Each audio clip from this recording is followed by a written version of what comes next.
morning and welcome to Kantipur TV HD. You're watching Kantipur Yoga and आज को episode में से we'll be practicing a type of pranayam which is called humming breath or also called Bhramari Pranayama. This pranayam practice can be used for anybody and anything to heal and soothe. Bhramari Pranayama is especially done when people are suffering from pain. You can see a lot of healing benefits when you practice this pranayam technique when you are suffering from pain, injuries, recovering from surgeries. If you are in your bed, you're stuck, you're having a little pain, Bhramari Pranayama creates these vibrations in your throat that is related to promoting healing in the body. There have been scientific researches and scientific facts that state that Bhramari Pranayama and even chanting Om can help your body regenerate and recover even faster compared to the other pranayam techniques. It's just a little bit different. So each practice, each teacher, each school has a different way of teaching the same asanas. Example, your Surya Namaskar can be very different in a different school and the other teachers can teach you the same thing very differently. It's not that it's wrong, it's just that sabko techniques and methods are different. So coming into our Bhramari practice, it is called the humming breath again, as I said. So there are a few different ways of practicing this Bhramari Pranayama. The first breakdown of this asana is some people like to use both their index fingers, clench the fist in. You might want to keep the thumb out or you can keep the thumb in, whatever feels okay and comfortable for you. So you can come in, take your index finger and just close this. There's this little tiny skin on your ears. You want to come in and you want to close the skin in on your ears, press it in, hold it up here. And now make a tiny humming sound. So you're just going to take a big breath in and just that's it. Okay, so that's your Bhramari Pranayama. So you're just going to close your ears and you're going to create a nice humming sound. This is practice number 1. Practice number 2 is people like to take their 2 index fingers and middle finger and cover their eyes. And then your thumb, again, you're going to cover your ears, come in again and practice the humming that we just did. So you inhale, you exhale, you do a little humming, then you relax, hold for a count, then again start again. This is your second variation to your humming breath. Now the third practice that people try and do, so you can do either 1, 2 or 3, whichever seems the most comfortable for you. The third way of doing the pranayam is using all your fingers. So you're going to take your tiny pinky finger in together, join it right below your chin, the ring finger together on your upper lip, the middle finger on your nose or your nostril on the bridge over here, the index finger again on your eyes, and again the thumbs go back in. So it's going to look something like this. So fingertips are going to touch in, so you're going to place it here. So these are your 3 ways of practicing your Bhramari Pranayam. You can use again your fingers, you can use again the index and the thumb and the middle finger, or then you can use all your fingers. Please make sure your palms are clean so when you put them to your face you do not aggravate any skin issues for yourself. If you're pregnant, if you have low BP or extremely high BP problems, kindly please consult with your doctor. If you're pregnant, avoid the asana practice because this creates a little vibration and heat in the body, so you might want to not play around in this section, especially when you're expecting a child.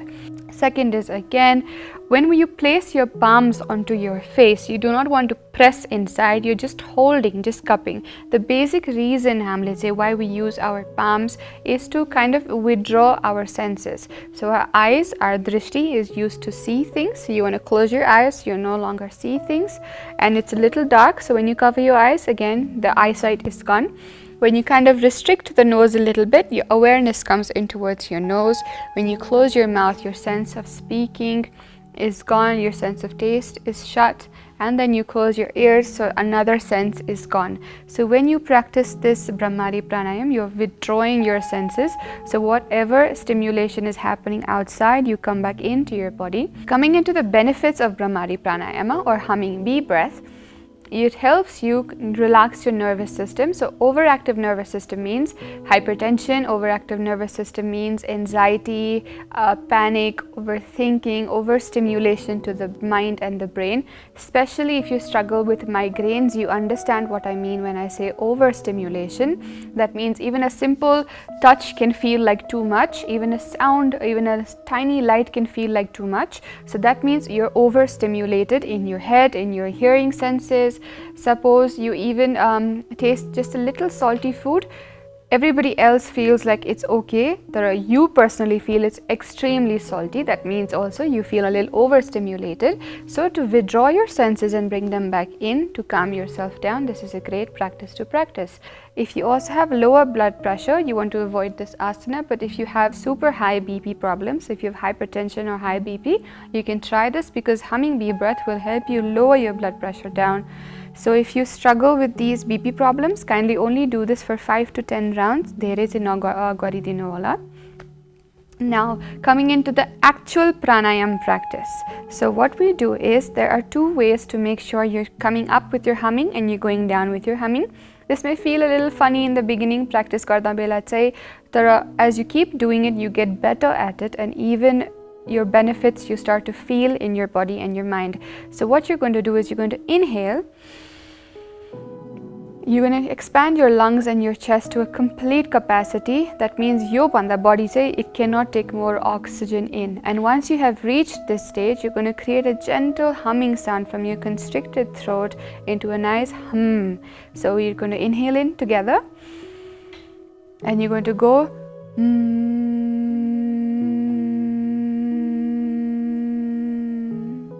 and now what you're not going to do is, your humming will come up and it will gently start to fade away as you exhale. So less breath in your body, that means the hum starts to get very low, and then you can exhale, then that one breath is over. What you're going to avoid doing is, you're going to hum and then just drop it down. So you're not going to do that at all. So however you choose to practice, again, you're going to close your eyes. However you choose, you can come in to this and then hum. You can come here, cover your eyes. If it's too bright around you, you might want to cover your eyes. So you can take your fingers, cover your eyes, press your thumb into your ears, and then hum.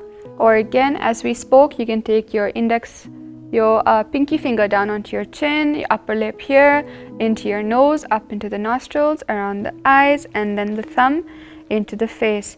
We'll take one regular breath together. So a normal breath, we won't practice the humming yet. If you feel okay over here, then we come back up in, inhale in, a big breath, and then you go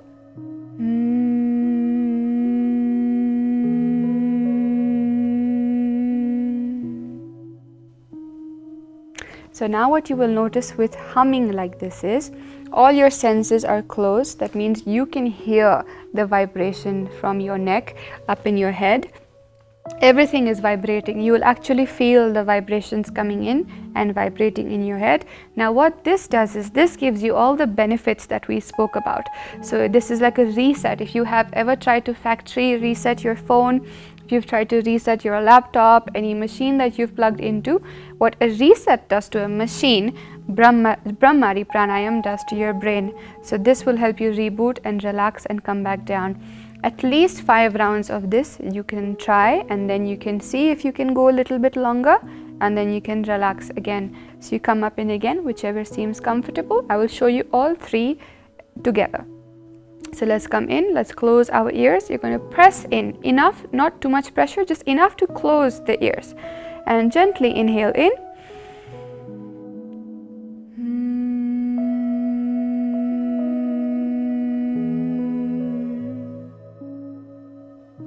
Coming back into the second variation, cover your eyes, index finger, coming in, pressing it in. Dhere pa na press garnu. Just keep your eyelids enough and pressed in again. Thumbs can come into your ears. Inhale in again.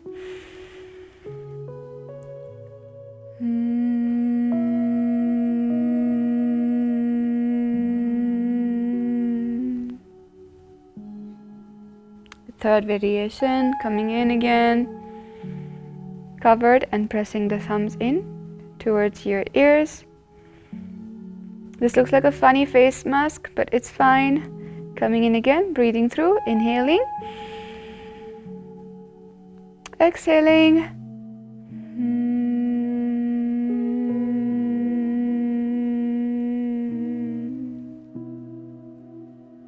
and gently relax down in. You can rub your palms together, and then you can slowly cup your face. Wake yourself up. You may feel very calm, very relaxed. Your mind may feel at ease.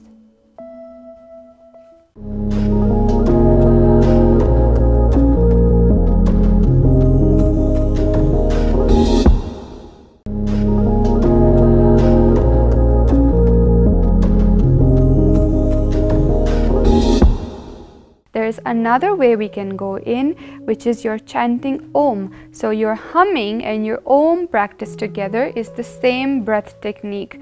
Now, if you would like to understand how chanting Om also works, you can come in again into a comfortable seated position. Kindly please remember any pranayama practice that you're practicing. If it is diaphragmatic breath, that means breathing through the belly, then you may lay down onto your back because that requires you to do so. But if you are practicing any other pranayama, please be seated up in a comfortable seated position. Now, if you're trying to practice Om chanting, come back into your nice comfortable seated position, whichever works for you. Some people like to come into your Padmasana, some people like Sukhasana, Vajrasana, any asana that you choose personally to sit in, you may. You're going to come in again. Relax, draw all your senses back into you. If you want to close your eyes, you can close your eyes. If you want to form a mudra in front of you, you may form the mudra with your fingertips touching in. Inhale in from your nose into your chest and belly, and then as you exhale out, you create the Om sound. So we'll come back in again. We'll inhale in from your nose, and as you exhale, we create the Om. So let's do that again. You're going to gently inhale in.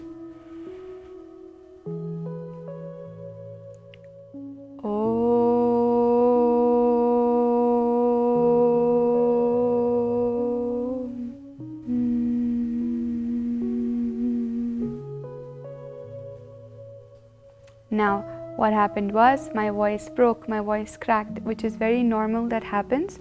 You can take another big deep breath in, but that doesn't mean if you do it once and just the boy banite. If you do it again and again and again, just 3 times is enough. However works for you, you can practice that yourself.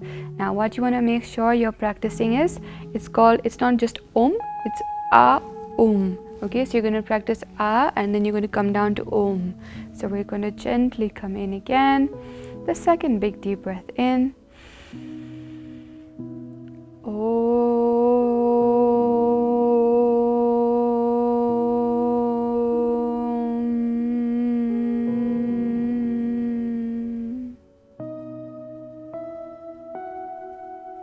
Again, once you're done with this practice, you may gently want to rub your palms together again. Cup your eyes, make sure you're looking down again as we discussed. Slowly this time. Now another trick you can practice is open your fingertips here itself. So now you can open up your eyes in the cup of your palms, adjust back into the light, slowly come back down, and this was your lung breathing practice, your humming bee practice, and Udgit Pranayam, which is also called the Om chanting Pranayam. This can be done especially after asana practice. So do not practice pranayam before asana, practice only after asana practice. But if you are doing your humming bee breath early in the morning, you can go ahead and do that in the morning, that's fine. Then if you want after an hour or 2, if you decide to practice asana, then you can go ahead and do your asana practice, whichever asana practice you choose to go for. Now this was your pranayam. Now another thing to make sure is when you're practicing your Udgit Pranayam or you're practicing your humming bee breath, Bhramari Pranayam, is to make sure your shoulders are nice and relaxed down. Now when I say back straight, that doesn't mean you have to sit extremely erect and up straight. That just means you're comfortably seated down and your back is straight. So during meditation practice, I would show you how you would be seated. So you would come up comfortably into a seated pose. I'm going to show you sideways so you can stay aware of what my back and how my back is. You're going to inhale in, exhale out, relax first. Now there are ways you can sit. You can come up into your lotus pose here. If this works for you, if your hips allow you to sit into your lotus pose, you can also sit into Vajrasana, which means on your knees. Now this is another very great posture to practice. You might have noticed a lot of olden times, you will see a lot of paintings and people, especially in the Raja's Darbar, there are people who sit on their knees like this because this is one, they do it out of respect, but actually yogic values when you sit on your knees like this, it kind of slows down the blood circulation down into your legs. So now this focuses only onto your abdomen and belly. It's especially great for digestion. So after you have eaten food, if you sit in this asana for at least a few minutes, this will create great digestion, so faster metabolism. That means your food will digest and leave the body sooner and in a easier manner. So you're going to come up in. Now Vajrasana is a great practice to practice if you have bad posture. You're already aware that your posture is bad, there is a hunch in your back, you're going to sit in Vajrasana because automatically your heels will support your bum. So your bum will be lifted up straight with the heels, toes are down pressing, so the lower back posture is automatically great. Now moving up into the mid back, never arch your back. So I've placed my hand here. This is where the arch automatically starts to come. So if you have, especially if you have a little bit of a heavy belly or a little bit of a paunch, automatically the weight is going to pull you forward. What you're going to do is you're going to take it in and squeeze. Now this also, if you work out in the gym quite a lot, you're aware of this core engagement technique. You're going to squeeze it in, sit up straight. Now if the back is rolling into the front, gently inhale, come up and drop it back. Now this is a great posture to start. If you want to work over here also, you can work over here. If you just want to sit and watch TV, you can, or you can do your pranayama practice over here also. This is the posture. If you were to sit in Padmasana or Sukhasana, it would look something like this. Now this, your posture majority of the times poor posture huna sakcha because you go like this. On our phone, this is what it works. The neck is always down. This head is at least 7 to 8 kilos on a minimum. There's a lot of weight falling on your back. Now how do you correct a posture like this? You gently sit up straight. Same technique we learned in Vajrasana, you apply over here. Again, you engage your glutes, you sit nice and comfortably down onto your glute muscles. Now again, this part that arches, you tuck it in, squeeze it in, engagement starts to come from your abdomen and belly. And then you sit up straight from your mid-back, gently back down. Now if you want to move into a mudra, you may move into a mudra here. If not, you can just place your palms here. Now watch my elbows, they're not doing this. They're not doing this. They are coming in to a nice 90 degree, almost 90 degree. Place down comfortably. If this is also hard for you, you might want to just place it down here. Now this is your seated techniques coming in. Now what do you do with your jaw? Now generally the jaw is quite clenched in. For example, I am now angry. Now my jaw is going to look like this. There's going to be this biting movement that comes in when you're pissed off quite a lot. Your tongue is also going to be very intense. So you're going to keep doing this. Or you might just clench side to side. People who sleep at night sometimes also just grind their teeth. That means daat like pisne, which is also very hard for your jaw and your teeth. Yहाँको tensionले चाहिँ यहाँपट्टि चाहिँ headache create गर्छ. So you want to avoid doing this jaw clenching thing. So you might want to come up in, gently relax. So that's why I say when we are practicing yoga and you feel the need to yawn, so if a yawn comes, if a high comes, just let it go, let it happen, because what happens is your jaw kind of relaxes after the yawn. The jaw relaxes, the jawbone relaxes, the head relaxes, your muscles are required to smile, they relax, and the tongue is doing its job.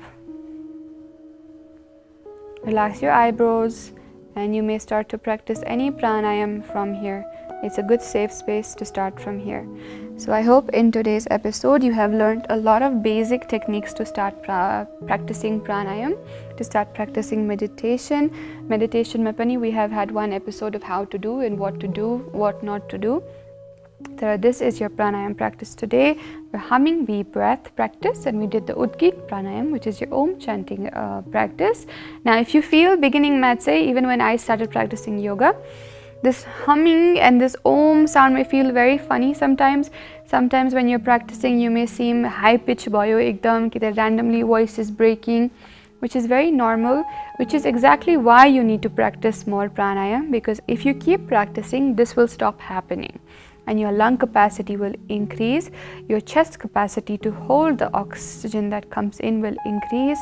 Also, when you're talking and you're playing instruments or you are sleeping, you will find yourself having better quality of sleep, speech, and your headaches will somehow just disappear.